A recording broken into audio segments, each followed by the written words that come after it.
Just like those brave American soldiers who landed in Sicily in 1943 and stormed the Normandy beaches in 1944, young Israeli men and women are fighting today for our freedom, for our civilization.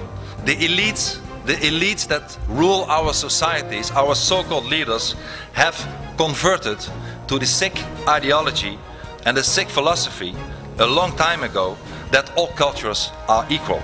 Government leaders, judges, even some churches, trade unions, university, the media, all of them are blinded by the political correctness and have chosen the side of Islam.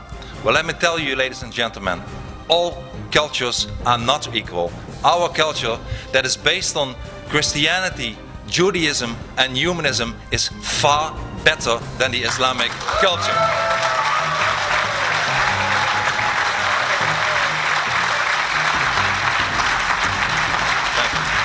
And many politicians seem to believe that their job is not to defend democracy and freedom, but to help to make the transition into Sharia law as smooth as possible. Ladies and gentlemen, I am often asked whether I have any answers to the problems and what those might be. Well, let me tell you, I certainly have the answers, even though many people in Europe don't like them, at least from the political elite. Let me tell you and mention a few of them.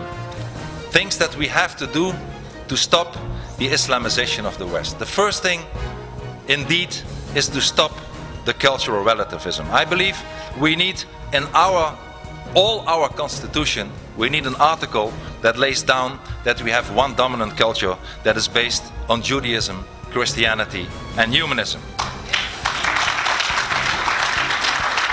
Second, we have to stop pretending that Islam is a religion. Islam is not a religion.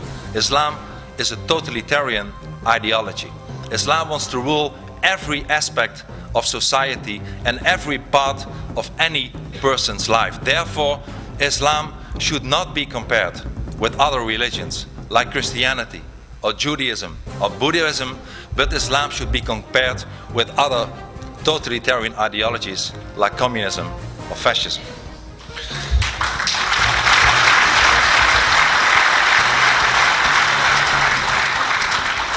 And if we would acknowledge the fact that Islam is not a religion but an ideology, it means also that the right to all these religious freedoms do not apply to Islam. Ladies and gentlemen, a very important thing to do, and I proposed it in the Dutch parliament many times, is to stop the mass immigration from Muslim countries.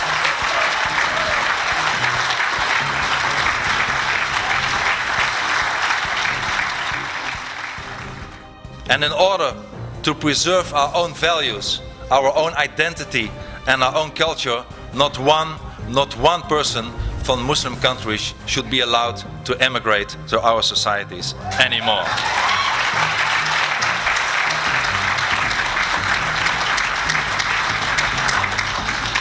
Let us also be tough on those people who do not want to integrate. For people who are already in our societies and are from Muslim and Islamic background, let me tell to them that if they adhere to our values, to our constitutions, that they are welcome to stay and they are equal as anybody else, since we have no hate to any person whatsoever. But as soon as they have an idea that they think about Sharia, that they think about jihad, that they commit criminal acts, we tell them, we expel them, we tell them, there is the door, you have to leave our societies.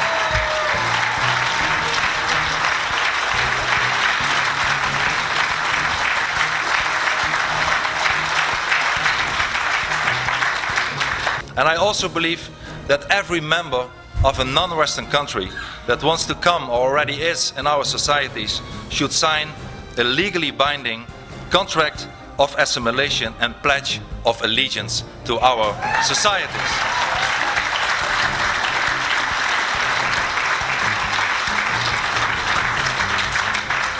And ladies and gentlemen, we also have to stop the building of new mosques in our societies. Yes.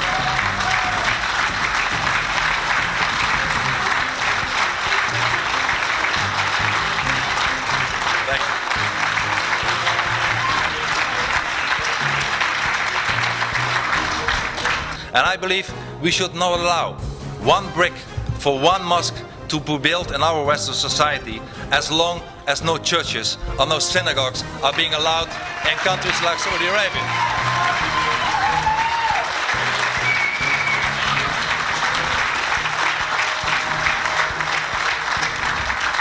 And we also have to close down the worst institution in our societies, at least in Europe, the fascist institution of Islamic schools. Ladies and gentlemen, schools where young children who should assimilate and become full members of our society are being raised with an ideology of hate, with an ideology of terror. We should close down all the Islamic schools.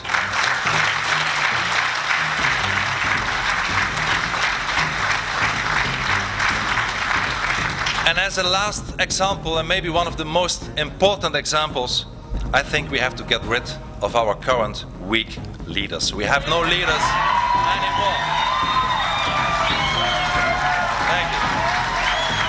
Thank you. Thank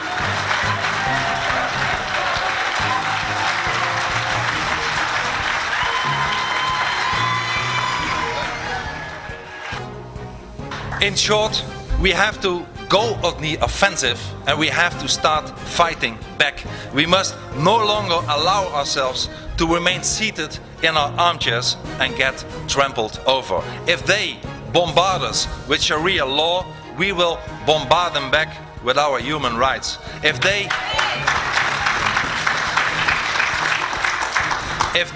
bombard us with our court cases, we will bombard them back with our court cases.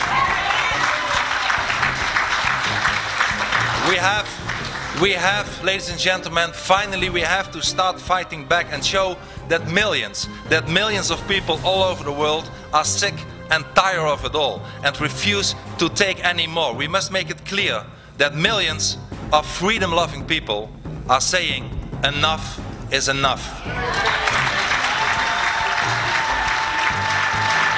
Ladies and gentlemen, we all have to struggle, and indeed it is a struggle.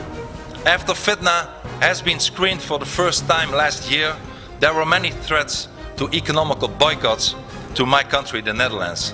The beautiful Dutch flag was burned all over the Middle East.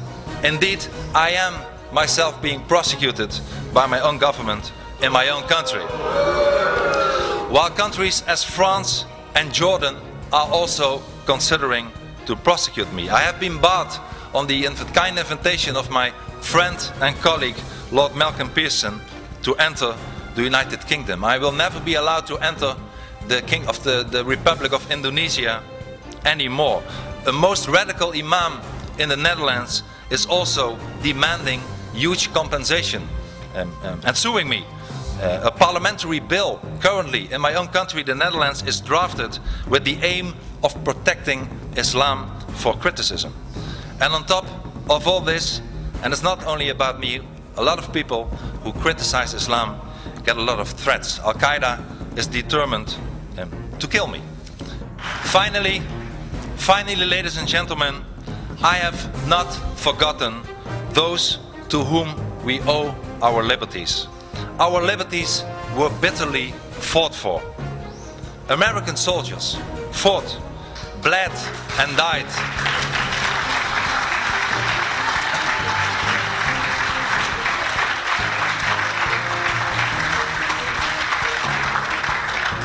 American soldiers fought, bled and died for European freedom.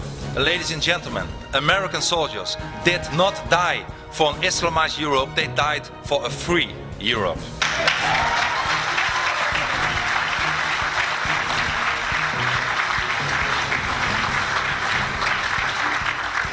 Everything that we stand for has to be defended with all our might, our identity, our culture, our values, our democracy, our freedom, our civilization. Ladies and gentlemen, we owe it to our children and their children.